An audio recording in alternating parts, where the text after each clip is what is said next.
points of ascent and descent. The facilities, although primitive, would serve their purpose. Ninurta communicated his success to Enlil, ensuring that the shipments of gold to Nibiru would continue and that, if necessary, they could ascend from that location. However, at that time what began as a blessing had a terrible outcome. Dumuzi, Enki's youngest son, had fallen madly in love with Inanna, Nana's daughter. Inanna, granddaughter of Enlil, was also in love with Dumuzi, the lord of shepherding.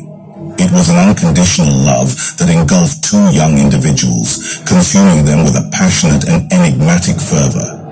The love songs that echoed through the ages were first sung by Inanna and Dumuzi, immortalizing their love in each verse. Enki, the wise, designated Dumuzi, his youngest son, with a vast domain over the Abzu. Meluha, the Black Land as it was called, where imposing trees grew and abundant waters flowed. Great bulls roamed among the river reeds, and countless herds filled their lands. Mountains of silver and shining copper-like gold were parts of his kingdom. Dumuzi was greatly loved, and after the death of Osiris he was favored by Enki. However, envy corroded the heart of his younger brother Marduk. Inanna, daughter of Nana and Ningal, was nurtured by Enlil since her birth. Her beauty was indescribable, and she competed in martial arts with the Anunnaki heroes. She learned about celestial travels and celestial ships from her brother Utu.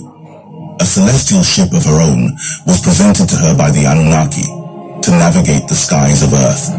After the flood, on the landing platform, the gazes of Dumuzi and Inanna met, sealing a mysterious destiny. And thus, a warm encounter took place between them. They hesitated at first. He belonged to Enki's clan, and she was a descendant of Enlil.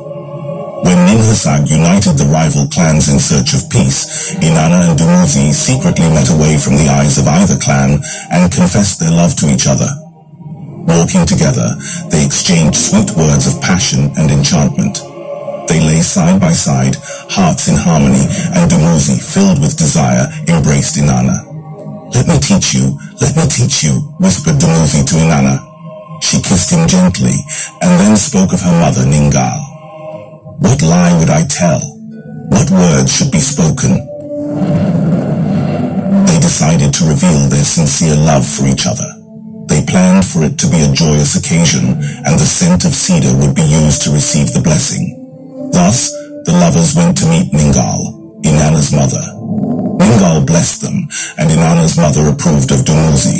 Ningal said, "Lord Dumuzi, as Nana's son-in-law, you are worthy."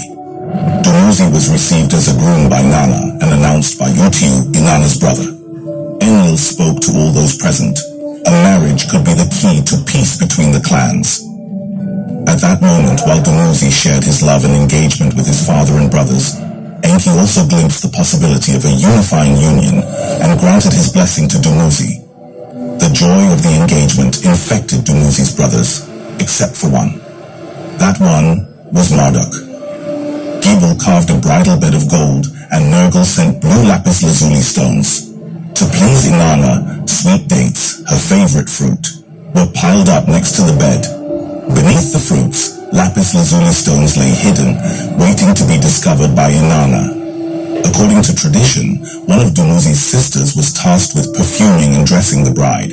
That sister was Geshtinanna, and her epithet meant, the one to be healed. Inanna unveiled her deepest aspirations for the future alongside Dumuzi to Geshtinanna. She envisioned a grand nation where Dumuzi, a great Anunnaki, would ascend. His name would be hailed above all others, and she would become his queen. Together, they would rule and bring rebellious nations under their control.